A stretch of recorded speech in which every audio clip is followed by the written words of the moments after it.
नमस्कार, मैं doctor Amit Tripathi B L second semester में इस समय हम पॉलिटिकल साइंस सेकंड को पढ़ा रहे हैं।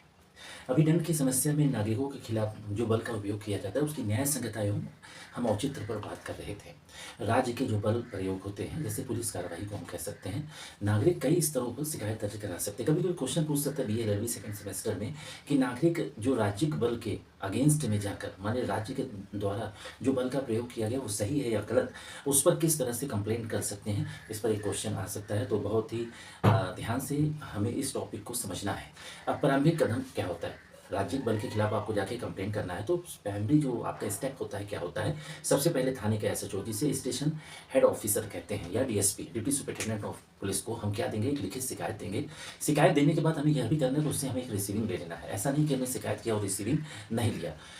लेकिन कभी-कभी प्रश्न ये उठता है कि हम एसएचओ के पास भी जाते हैं और डीएसपी के पास भी जाते हैं और कार्रवाई नहीं होती। अगर कार्रवाई नहीं होती तो आप एसपी से superintendent of police, DCP, deputy commissioner of police को हम रजिस्टर्ड पोस्ट या उनसे मिलकर जिसको हम व्यक्तिगत रूप से शिकायत भेज सकते हैं। और उन शिकायत के साथ सारे एविडेंस होने चाहिए जो आपकी कंप्लेंट को प्रूव करें कि आपके साथ वास्तविक रूप से एक राज्यिक बल का दुरुपयोग हुआ है। तो हमने आपको प्रारंभिक कदम के बारे में बताया। अब यहाँ हम आपको कुछ और कदम बताएंगे। हायर अथॉरिटी उच्च प्राधिकरण में हम कैसे शिकायत करेंगे? पुलिस शिकायत प्राधिकरण पीसीए में शिकायत करें, जो कई राज्यों में उपलब्ध है। आप स्वयं जाके भी शिकायत कर सकते हैं और आप डाक से भी फाइल कर सकते हैं।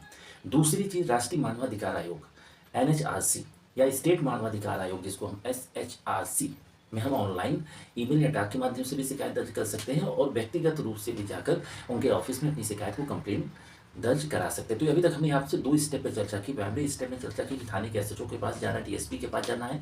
अगर वो आपकी शिकायत को नहीं दर्ज करते हैं, वो आपकी शिकायत पर कार्रवाई नहीं कर सकते तो आप एसपी से मिल सकते हैं, डीसीपी से मिल सकते हैं। वहीं हायर अथॉरिटी में हमने जब कहा कि सेकंड स्टेप की जब हमने बात किया था तो आप राष्ट्रीय मानवाधिकार आयोग जा सकते हैं और राज्य मानवाधिकार आयोग जा सकते हैं। पूरे देश में आपको ये अथॉरिटी देखने को मिल जाती है।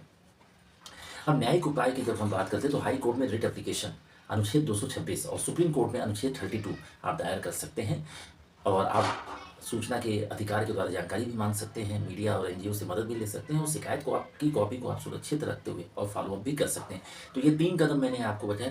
3 कदम से अगर आपके खिलाफ कोई राज्यिक बल का दुरुपयोग हुआ है, यानी आपने अपराध किया है, कम आपको दंड ज़्यादा मिला है, तो आप उसके विरुद्ध जाकर 3 स्टेप में, फर्स्ट स्टेप में आपकी थाने की प्रक्रिया है जो उसी पुलिस अधिकारी तक जाती है। सेकंड स्टेप में मानवाधिकार आयोग जैसी संस्था है और थर्ड स्टेप में आपको हाई कोर्ट से जो अनुच्छेद 226 और सुप्रीम कोर्ट से अनुच्छेद 32 के तहत जो अधिकार मिला उन अधिकारों का प्रयोग करके आप राज्यिक बल के दुरुपयोग के खिलाफ जाकर शिकायत करके और उसका एक जिसको कहते हैं अपने अधिकार को सुरक्षित कर सकते हैं। तो चलिए आपसे नेक्स्ट क्लास में हम कुछ और टॉपिक के साथ डिस्कशंस करते हैं। धन्यवाद।